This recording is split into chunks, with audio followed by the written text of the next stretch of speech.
Paternity fraud has reared its head in Nigeria again as widespread reports have it that former Super Eagles forward Kayode Olarenwaju is not the father of his 3 children. The shocking test results showed that the children belonged to another man, a pastor with whom Dora was having an affair. This bombshell has left Kayode Olarenwaju and his family reeling, as they try to come to terms with the news. The situation is not only emotionally challenging but also raises questions about the future of their relationship and the well-being of the children involved. Kayode's discovery is not an isolated incident. Many men have found themselves in similar situations, discovering through DNA testing that they are not the biological fathers of their children. In some cases, men have taken legal action against their wives or partners for paternity fraud, while others have chosen to raise the children as their own despite not being biologically related. The situation with Kayode Olarenwaju and his family is still developing, and more information may come to light in the future.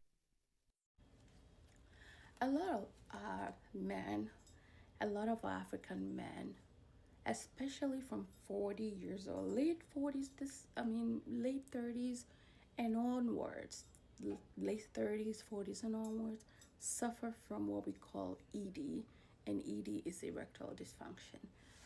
As a psych-nurse practitioner in my practice, I see clients that have been prescribed by primary care or by other specialty clinics, or myself sometimes, depending on the health condition and with close monitoring, ED medications to boost function of their manhood, especially during intimate times.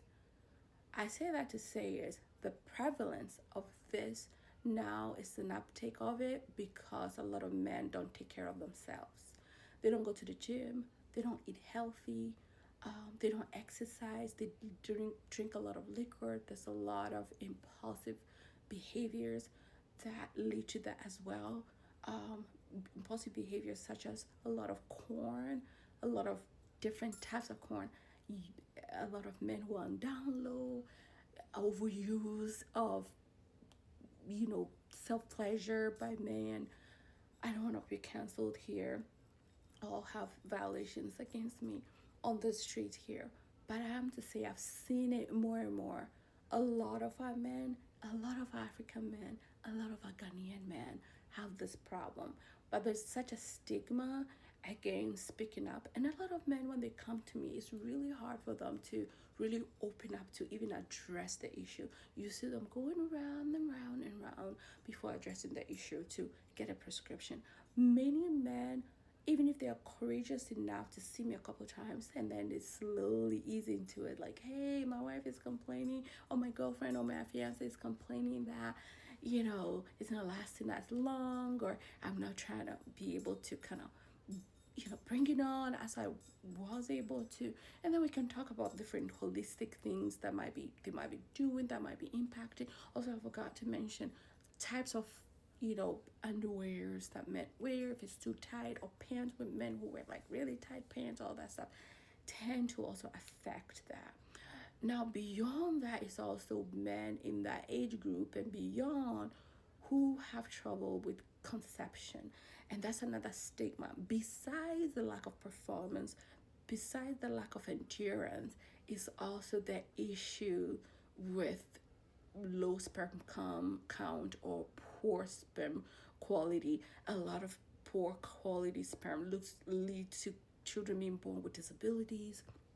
A lot of men who engage in sexual activities that leads to sperms not being good quality can lead to the children that are henceforth born from them having really a lot of disabilities. There's a lot of research around that.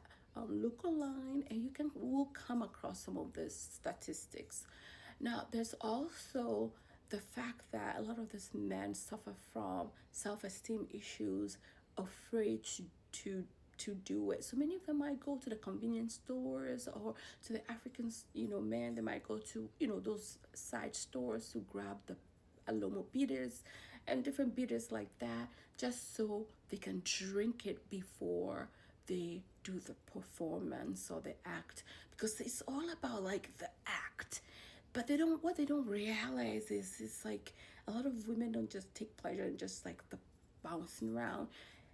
There's such pleasure that a lot of women get from having foreplay, having activities leading up to it, but a lot of men don't.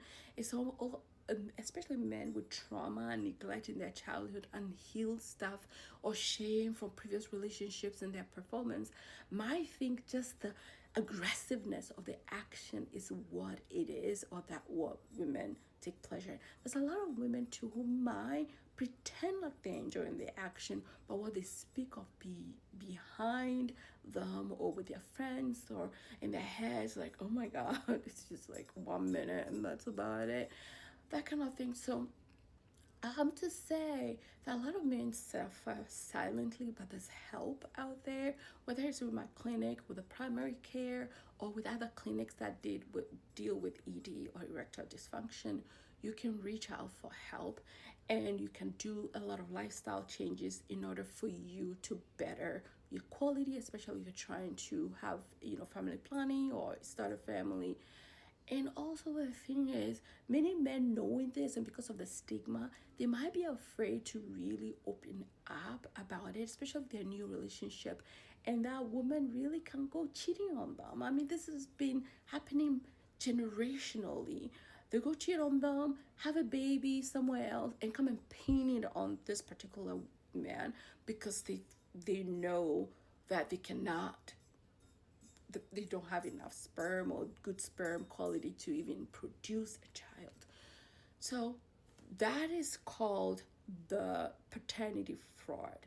So make sure that you're checking, especially if you know you have issues with staying erect, maintaining erection, or all the in-betweens, or you've ever been told that your quality of sperm is not the greatest, or the speed of them is not the greatest. There's that question of your late 30s into 40s and beyond.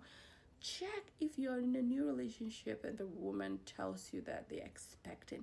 Make sure it's actually yours, because there's such a thing as paternity fraud. And there's a lot of women who will pin children on a man just so they can give them a father, especially if they know that that father can provide financially for that child. On that note, love you so much. Bye.